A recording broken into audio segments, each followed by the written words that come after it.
जिसके बारे में मशहूर है इब्राहीम अलैहिस्सलाम की यहाँ पर पैदाइश हुई थी। ये है जनाब हज़रत अय्यूब अलैहिस्सलाम के नाम से मौसूम मस्जिद और कुआँ जहाँ से उनको शिफा मिली थी। ये है वो गार जिसके अंदर अय्यूब अलैहिस्सलाम इबादत फरमाते थे, मकामदा नमाज, किल्ली नमाज।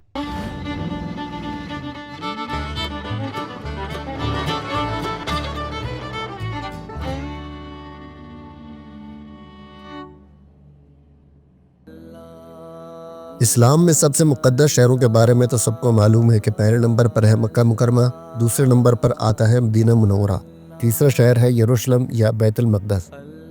लेकिन चौथे शहर के बारे में हर फ़िरके की अपनी अपनी राय है। शिया फ़िरके के नज़दीक करबला और नजफ़ इन तीनों के बाद सबसे मुक़द्दस हैं, जबकि कुछ तो करबला और नजफ़ को ही पहले नंबर पर रखते हैं। बाज़ अहले सुन्नत के नज़दीक बगदाद या दिमश्क 3 शहरों के बाद सबसे मुक़द्दस हैं, लेकिन तुर्की का एक शहर जिसका शायद आपने नाम भी ना सुना हो, कई लोग इसे 3 शहरों के बाद सबसे मुक़द्दस मानते हैं। इसका नाम है शानली उर्फ़ा, जिसका पुराना नाम अदीसा था। इसके मुक़द्दस होने की वजूहात आगे वीडियो में आपको बताऊंगा। सन 1984 से पहले तक इस शहर को सिर्फ उर्फ़ा कहा जाता था, लेकिन बाद में शहर के नाम में शानली, जिसका मतलब शानदार या फातेह का है, इस लफ्ज़ का इजाफ़ा कर दिया गया, क्योंकि पहली जंग अज़ीम में यहाँ के लोग बहुत बहादुरी से तुर्की के लिए लड़े थे, तो इनके एजाज़ में इस शहर के साथ शानली लफ्ज़ का इजाफ़ा कर दिया गया। शानली उर्फ़ा से आप सबके नाम ताहिर महसूद का सलाम। इस वक्त मैं इंतहाई तारीख़ी शहर शानली उर्फ़ा में मौजूद हूँ। कुछ लोग इसको शानली उर्फ़ा भी कहते हैं, कुछ शानली उर्फ़ा भी कहते हैं। मैं आपको दिखाता हूँ ये शहर की शोहरत किस वजह से है, और बहुत ज़्यादा टूरिस्ट आया हुआ है इधर। यहाँ का मौसम भी बाकी तुर्की की निस्बत गर्म है, तो सर्दियों में ये बिल्कुल मुतदल मौसम होता है, यहाँ हल्की सर्दी होती है, बर्दाश्त के पास होती है। तो पूरे तुर्की से लोग यहाँ पर सर्दियों में आते हैं अपनी सर्दियाँ की छुट्टियाँ मनाने, या सर्दियों में थोड़ी अच्छा मौसम इंजॉय करने के लिए। ये देख रहे हैं आप, ये 2 सतून, ये इस वजह से मशहूर है सबसे ज़्यादा शानली उर्फ़ा। ये बेसिकली हज़रत इब्राहीम अलैहिस्सलाम का यहाँ पर गार है, जहाँ पर यहाँ के तुर्की के लोग ये गुमान करते हैं कि यहाँ पर उनकी विलादत हुई थी इब्राहीम अलैहिस्सलाम की। और ये जो 2 सतून मैंने आपको दिखाए थे, इसमें यहाँ के लोग मानते हैं कि यहीं से इब्राहीम अलैहिस्सलाम को बांधकर, इन 2 सतूनों के साथ बांधकर, तो गुलेल की तरह उनको आग में नमरूद ने फुकवाया था। तो सबसे ज़्यादा जो मशहूर जगह है शानली उर्फ़ा जिसकी वजह से मशहूर है, वो यही है। और अब वहाँ पर एक तालाब बन गया है, जहाँ पर पहले आग लगाई थी नमरूद ने, अब वहाँ पर तालाब बन गया है, और वहाँ पर मछलियाँ हैं। तो लोग यहाँ तुर्की थे उन मछलियों को मुक़द्दस मानते हैं, और दूर दूर से आकर उन मछलियों के लिए खाना और ग़िज़ा वगैरह डालते हैं। तो ये जनाब मुख्तसर सी तारीख़ है। इसके अलावा यहाँ पर अय्यूब अलैहिस्सलाम का भी गार है, जहाँ पर मशहूर है कि अय्यूब अलैहिस्सलाम को जो शिफा मिली थी, उसी गार के पास एक कुआँ है, उस कुएँ के पानी से उनको शिफा मिली थी, तो इसकी वजह से भी मशहूर है। इसके अलावा यहाँ पर कई अम्बिया की कब्रें भी हैं, तो उसको अम्बिया का शहर भी कहा जाता है। बहरहाल ये उर्फ़ा शहर है और ये इसकी वजह शोहरत है, और अभी हम इसकी तारीख़ी गलियों में से गुजर रहे हैं, और जो सबसे ज़्यादा इसकी अट्रैक्शन मशहूर है उसके पास से हम जा रहे हैं, और आपको इंशाल्लाह ऊपर ले जाकर आपको वो भी दिखाते हैं। जी, ये है वो तालाब तुर्कों के मुताबिक नमरूद ने आग जलाई थी और इब्राहीम अलैहिस्सलाम को यहाँ पर फेंका गया था। अब अल्लाह ने यहाँ पर उसके बदले में एक तालाब कुदरती तौर पर नमदार कर दिया है। और ये मछलियाँ आप देख रहे हैं, ये मछलियाँ, इनको ये लोग मुक़द्दस मानते हैं, और यहाँ पर इनके लिए खुराक रखी हुई है। 2 लीरा के अंदर खुराक आप लेके मछलियों को डालें। तो ये यहाँ के लोगों का शौल है मशहूर उर्फ़ा के लोगों का, और उसके अलावा भी तुर्की के लोग दूर दूर से आकर इनको मछलियों को खुराक डालते हैं। तो ये जनाब वो तालाब जो अब यहाँ पर मुक़द्दस हो चुका है।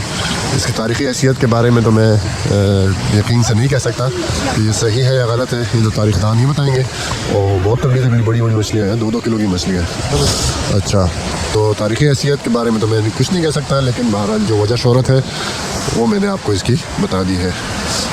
तो चलो ऊपर चलते हैं और आपको वो 2 सतून दिखाता हूँ मैं। तो कुछ लोगों के नज़दीक उर्फ़ा शहर ये मुसलमानों का चौथा मुक़द्दस तरीन शहर है। मक्का, मदीना और बैतुल मक़दस यरूशलेम के बाद चौथा मुक़द्दस तरीन शहर वो ये उर्फ़ा है। जबकि कुछ लोगों के नज़दीक वो करबला होगा, उसके नज़दीक नजफ़ होगा, उसके नज़दीक पहला मुक़द्दस तरीन ही करबला होगा।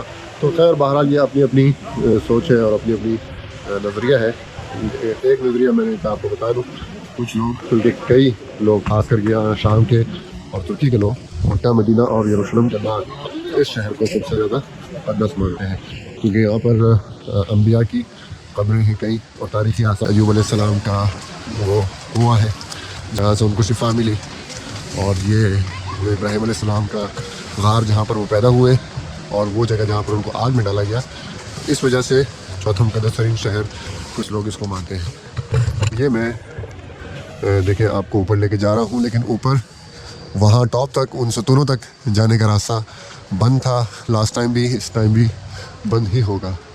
और आपको मज़े की बात बताऊँ, ऊपर जाकर आपको एक बोर्ड मिलेगी, तख्ती मिलेगी, जिसके ऊपर इसकी कुछ और तारीख़ लिखी हुई है, कोई जुपिटर सन ऑफ गॉड और फलाना।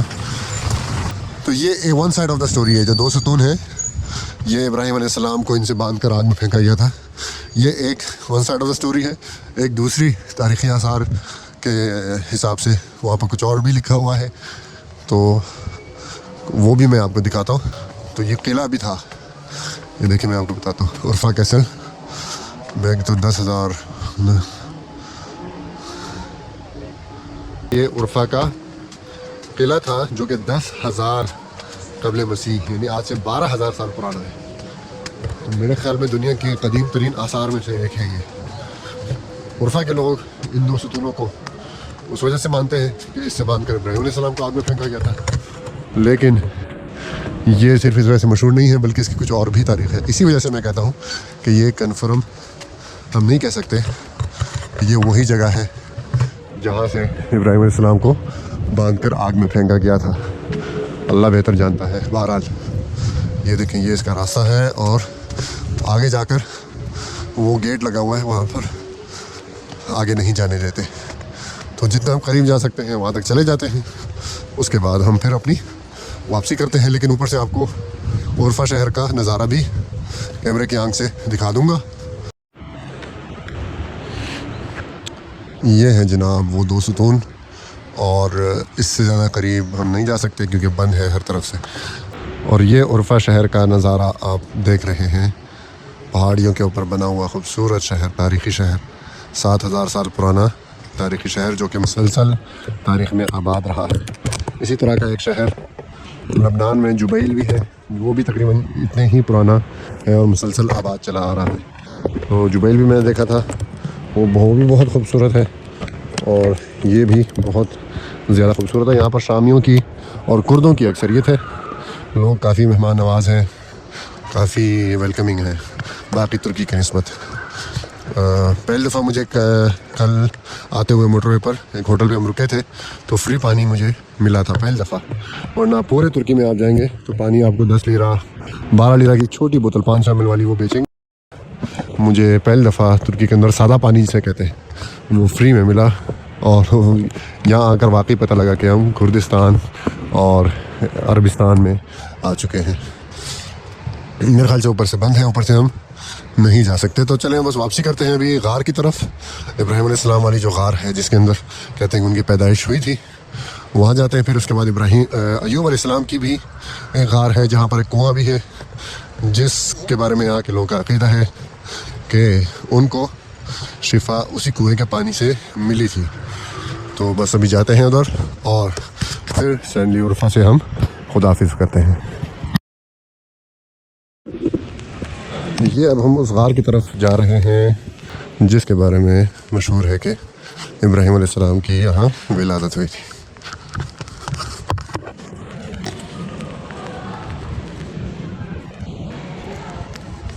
ये देखे लिखा हुआ है this is the cave where prophet Ibrahim was born. तो ये एक नज़रिया है, एक यहाँ का अक़ीदा है। अब पता नहीं कि कितना सही है लेकिन है ज़रूर। ये वो गार है, मैं आपको दिखा दूँ, बहुत बड़ी गार है, अंदर पानी है। ये देखो, ये आपको अगर नज़र आ रही हो, ये अंदर बीच के अंदर पानी सारा भरा हुआ है और लोग आकर यहाँ पर 2 रकात नमाजें पढ़ते हैं। साथ कोई कुआं भी है, मुक़द्दस पानी उसको बनाया हुआ है। तो ये है जनाब वो गार जिसके बारे में मशहूर है इब्राहीम अलैहिस्सलाम की यहाँ पर पैदाइश हुई थी। अब हकीकत कितनी है इसमें ये अल्लाह के इल्म में है, लेकिन जो वजह शोहरत है वो मैंने आपको बता दी। ये है जनाब हज़रत अय्यूब अलैहिस्सलाम के नाम से मौसूम मस्जिद और कुआं जहाँ से उनको शिफा मिली थी। बारिश हो रही है सारे रास्ते में, इसलिए मैं सैनली उर्फा की टाइम लैप्स नहीं बना सका अपने 360 से, लेकिन यह है कि आपको मैं अय्यूब अलैहिस्सलाम का मज़ार तो नहीं है, कब्र मुझे भी याद नहीं है, देखता हूँ कब्र भी है या नहीं, लेकिन उनका वो कुआं ज़रूर है जहाँ से कहते हैं कि उनको शिफा मिली थी। ये है उनकी मस्जिद, उनके नाम से मौसूम मस्जिद अय्यूब। और वो मैं दिखाता हूँ आपको कुआं कहाँ है जी। ये है गार जिसके अंदर अय्यूब अलैहिस्सलाम रहते थे। रश है बहुत ज़्यादा, सबर में अंदर जाके देखते हैं। हाँ कह रहे पहले औरतें जाएंगी फिर मरते जाएंगे, मर्द चले जाएंगे। नौबा ये है वो गार जिसके अंदर अय्यूब अलैहिस्सलाम इबादत फरमाते थे, मकामदा नमाज, किल्ली नमाज, ये उनका मौज़ू इबादत यानी इबादत की जगह। और जो कुआं है वो पीछे है, अभी वहाँ इसके बाद कुएं की तरफ हम जाएंगे। और ये नीचे गार का निचला हिस्सा है, अंदर शीशे से इसको बंद किया हुआ, सिर्फ देख सकते हैं, बाकी इबादत वाला ये हिस्सा है। ये वो गार है जिसके अंदर अभी आपको मैं लेकर गया था, वहाँ की वीडियो मैंने बनाई थी। और उसी के बिल्कुल सामने ये वो कुआं है जिसके पानी से हज़रत अय्यूब अलैहिस्सलाम को शिफा मिली थी। ये इसके अंदर ऊपर अभी शीशा लगा दिया है, बंद कर दिया है। पानी इसका कहते हैं कि उन नलकों में अभी तक इसी का पानी आता है, लोग वहाँ से पानी पीते, आ जाए पानी भी पी लें वहाँ से, वैसे भी प्यास लगी है। तस्वीर हाँ चलें जी, तस्वीरें भी हो गई, फ़ोटो सेशन भी हो गया, और बस कुएं का पानी पीते हैं और फिर चलते हैं। ये वो नलके लगे हुए हैं जिससे कहते हैं कि कुआं का पानी आता है। शिफाली सू कहते हैं यहाँ पर तुर्की ज़बान में पानी को, और शिफाली मतलब शिफा वाला पानी। तो वैसे भी प्यास लगी है, थोड़ा सा पानी पी लेते हैं। अल्हम्दुलिल्लाह। शानली उर्फा की सैर करने के बाद हम चल पड़े अगले शहर की तरफ जिसका नाम है वान, और जो कि ईरान के बिल्कुल करीब है, और शानली उर्फा से फासला इसका तकरीबन 500 किलोमीटर बनता है। ये सारे रास्ते बीच में धुंध भी थी बहुत ज़्यादा, इस वजह से टाइम लैप्स बनाने का फ़ायदा नहीं था। और अभी हम एक जगह उतरे हैं खाना खाने। 8 डिग्री सेंटीग्रेड यहाँ पर टेम्परेचर है, बाहर बहुत ठंड है। अस्सलाम वालेकुम। एक मिनट हाँ बस Bunch. Yarım saat yok, yarım saat. 20 dakika. 10 minut. Erken çıkar. यार चलो मुज़ाकरात चल रहे हैं, अभी देखते हैं खाने का क्या बनता है। जी अल्हम्दुलिल्लाह हम वान पहुंच आए हैं। वान तुर्की का एक छोटा सा बॉर्डर टाउन, आप समझ लें, यहाँ से ईरान का बॉर्डर 80 किलोमीटर दूर है, और बहुत खूबसूरत शहर है, बहुत खूबसूरत इलाका है। वान मशहूर है एक झील की वजह से, जो कि सारे रास्ते हमारे लेफ्ट पर रही, लेकिन चूंकि रात का टाइम था और बारिश भी हो रही थी, इसलिए मैंने टाइम लैप्स में नहीं बना सका, क्योंकि कैमरा लगाना ऊपर गाड़ी के ऊपर उसका फ़ायदा नहीं है। एक तो पानी से ख़राब भी हो सकता है, दूसरा रात के टाइम कुछ नज़र भी नहीं आता। तो कल सुबह इंशाल्लाह अगर बारिश ना हुई तो कल सुबह मैं आपको कोशिश करूंगा कि टाइम लैप्स रास्ता भी दिखाऊं और झील में भी आपको लेके जाऊं। तो ठंड यहाँ पर काफ़ी है, मेरे ख्याल में 5 या 6 डिग्री का भी चल रहा होगा टेम्परेचर। सुबह के वक्त शायद और भी कम हो जाए, 2 या 1 तक भी आ जाए। वैसे ये पॉपुलर डेस्टिनेशन है गर्मियों के लिए, ईरानी यहाँ बहुत ज़्यादा है, और होटल में भी और आपको जगह जगह रास्ते में भी ईरानी फ़ारसी के अंदर लिखी हुई आपको इमारतें मिलेंगी, और ऐसा लगता है कि आप ईरान में ही घूम रहे हैं। तो यहाँ से ईरानी बहुत ज़्यादा ईरान से आते हैं बहुत ज़्यादा, वाहन यहाँ से शॉपिंग वगैरह करके फिर वापस चले जाते हैं। इनको चूँकि वीज़ा की ज़रूरत नहीं होती और गाड़ी के भी कार्नेट की जरूरत नहीं होती, तो सिंपल ये लोग अपनी गाड़ी लेकर आते हैं और बस एंट्री और एग्जिट की स्टैंप लगती है इनकी, और जो इंश्योरेंस होती है ट्रैवल इंश्योरेंस, वो गाड़ी की इंश्योरेंस वो दिखाते हैं और आ जाते हैं। तो यहाँ पर आपको बहुत ज्यादा ईरानी नजर आएंगे। तो इंशाल्लाह कल आपसे मुलाकात होती है वान के अंदर, वान के बाजार, वान की झील, और इसके अलावा वान से लेकर तुरंत तक का जो भी जितना भी टाइम लैप्स है उसके साथ इंशाल्लाह आपसे मुलाकात होती है कल। चैनल को देखते रहें, इसको सपोर्ट करते रहें, लाइक सब्सक्राइब और शेयर करना ना भूलें। मिलते हैं आपसे कल वान की झील पर। तो लाइक और शेयर ठोक दीजिए, महाकाल का दबाकर लाइक और शेयर ठोक दीजिए। 5000 लौटे दिख जाना चाहिए। ये 4000 के लिए मैं यहाँ पे नहीं खड़ा हूँ, पूरा साल मेहनत करता हूँ आपके लिए बेटा। ऐसा नहीं चलेगा, ऐसा नहीं चलेगा। लाइक ठोकी दबा के, लाइक ठोकी।